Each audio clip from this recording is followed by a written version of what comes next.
Guys, nandiyan na si Mother. Hi, Morning, Mother. Naishi. Nako yung vape ko. Ayun na nga, te. Kilala mo ba si Sophie tsaka si Kyla, te? Oo, te. Ang baho nila, te. Nako yung vape ko. Ay, here, Nay. Sorry, Nay. Andiyan ka na pala. Puro kasi chismisan yan. Ano ba nakukuha nyo dyan? Sorry, Nay. Puro kayo chismis.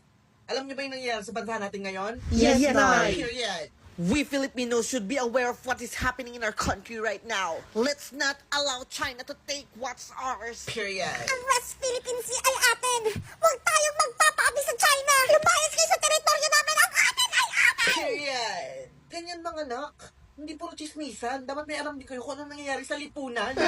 Yes, Nay. Period. Naishi, si Taishi. Every time I look into the my God. got me feeling crazy. Shock my heart, boom, boom. I knew the boy would stay, but Tara, sabay na tayo mag-recess. Ang ganda mo talaga, Naishi. Period. Sana all. Yan na guys, Oh my God, nawawet yung kifi ko. Uy guys, huwag kayong maingay guys. Stacy, di ba magaling ka gumawa ng essay?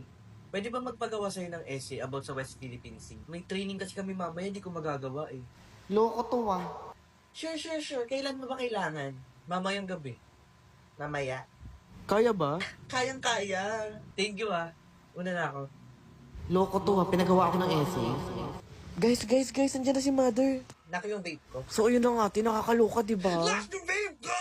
Ay, here, Nay. Sorry, Nay, pinag-uusapan kasi namin yung mga balita tungkol sa West Philippine Sea. Period.